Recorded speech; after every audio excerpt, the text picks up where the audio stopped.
എല്ലാ വിദ്യാർത്ഥികൾക്കും പുതിയൊരു വീഡിയോയിലേക്ക് സ്വാഗതം. ഈ വർഷത്തെ +1 higher secondary supplementary allotment result പ്രസിദ്ധീകരിച്ചു. അപ്പോൾ ഫസ്റ്റ് സപ്ലിമെൻ്ററി അലോട്ട്മെൻറ്റ് റിസൾട്ടാണ് പ്രസിദ്ധീകരിച്ചിട്ടുള്ളത്. വിദ്യാർത്ഥികൾക്ക് hscap.kerala.gov.in എന്ന വെബ്സൈറ്റ് ഓപ്പൺ ചെയ്ത് ലോഗിൻ ചെയ്തുകൊണ്ട് നിങ്ങൾക്ക് നിങ്ങളുടെ റിസൾട്ട് അറിയാവുന്നതാണ്. മെറിറ്റ് കോട്ട റിസൾട്ട് അറിയാനായിട്ട് കാൻഡിഡേറ്റ് ലോഗിൻ SWS എന്ന ലിങ്കും അതുപോലെ തന്നെ മോഡൽ റെസിഡൻഷ്യൽ സ്കൂളിലേക്ക് അപേക്ഷ സമർപ്പിച്ചിട്ടുള്ള വിദ്യാർത്ഥികളുടെ റിസൾട്ട് അറിയാനായിട്ട് കാൻഡിഡേറ്റ് ലോഗിൻ MRS എന്ന് പറഞ്ഞുകൊണ്ടുള്ള ലിങ്കും നിങ്ങൾക്ക് കാണാൻ സാധിക്കുന്നതാണ്. അപ്പോൾ നിങ്ങൾക്ക് ഏത് ലിങ്കിൽ ആ ഒരു റിസൾട്ടാണ് അറിയേണ്ടത് അതിൽ ആ ഒരു ലിങ്കിൽ ക്ലിക്ക് ചെയ്യുക. ക്ലിക്ക് ചെയ്ത ശേഷം വിദ്യാർത്ഥികളുടെ യൂസർ നെയിമായിട്ടുള്ള ആപ്ലിക്കേഷൻ നമ്പറും അതുപോലെ തന്നെ പാസ്വേഡും അതുപോലെ തന്നെ ജില്ലയും നൽകുക.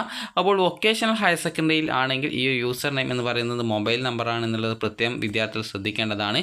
ഇത് ഹയർ സെക്കൻഡറി ആയതുകൊണ്ടാണ് ആപ്ലിക്കേഷൻ നമ്പറായിട്ട് യൂസർ നെയിം നൽകുന്നത്. അപ്പോൾ നിങ്ങൾ കറക്റ്റായിട്ട് നൽകിയ ശേഷം ലോഗിൻ ചെയ്യുക. ലോഗിൻ ചെയ്തുകൊണ്ട് നിങ്ങൾക്ക് അലോട്ട്മെൻറ്റ് ലഭിക്കുകയാണെങ്കിൽ allotment status congratulations you have got allotment എന്നും ഏത് സ്കൂളിൽ ഏത് കോഴ്സിൽ എത്രാമത്തെ ഓപ്ഷനാണ് അലോട്ട്മെൻറ്റ് കിട്ടിയിട്ടുള്ളത് എന്നുള്ളതും കാണാനായിട്ട് സാധിക്കുന്നതാണ്. അതുപോലെ തന്നെ അലോട്ട്മെൻറ്റ് കിട്ടിയിട്ടില്ലെങ്കിൽ sorry you have no allotment എന്നും കാണാനായിട്ട് സാധിക്കും.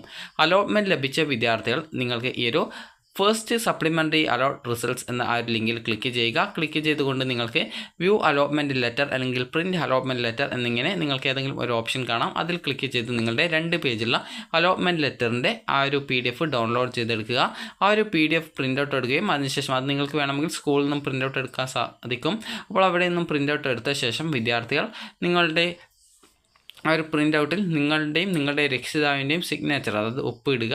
അതിനുശേഷം അതിൽ നിങ്ങളുടെ സെക്കൻഡ് ലാംഗ്വേജ് ഏതാണ് നിങ്ങൾ പഠിക്കുന്നത് അത് ആ ഒരു സ്കൂളിൽ ഏതൊക്കെ സെക്കൻഡ് ലാംഗ്വേജ് ഉണ്ട് എന്നുള്ളത് ആ ഒരു അലോട്ട്മെൻറ്റിൻ്റെ ആ ഒരു സ്ലിപ്പിൽ അതായത് അലോട്ട്മെൻറ്റ് ലെറ്ററിൻ്റെ ഏറ്റവും താഴെ ഭാഗത്തായിട്ട് നൽകിയിട്ടുണ്ടാകും. സാധാരണ അധിക സ്കൂളിലും മലയാളവും ഇംഗ്ലീഷല്ല ഹിന്ദിയുമാണ് ഉണ്ടാവുക.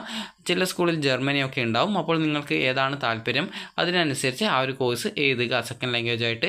അതിനുശേഷം വിദ്യാർത്ഥികൾക്ക് ഈ ഒരു അലോട്ട്മെൻറ്റിനായിട്ട് വിദ്യാർത്ഥികൾക്ക് അലോട്ട്മെൻറ്റ് ലഭിച്ച ആ ഒരു സ്കൂളിൽ അഡ്മിഷൻ നേടാൻ പോകുന്ന സമയത്ത് ആവശ്യമായിട്ടുള്ള അതായത് SSLC സർട്ടിഫിക്കറ്റ് അതുപോലെ തന്നെ മറ്റ് ആവശ്യമായിട്ടുള്ള ഡോക്യുമെൻറ്റ്സും എടുത്തുകൊണ്ട് നിങ്ങൾ പോയിട്ട് അഡ്മിഷൻ എടുക്കുക. SSLC സർട്ടിഫിക്കറ്റ് ഒറിജിനൽ കിട്ടിയിട്ടില്ല എങ്കിൽ നിങ്ങൾക്ക് നിങ്ങളുടെ മാർക്ക് ലിസ്റ്റ് ഉപയോഗിക്കാവുന്നതാണ്.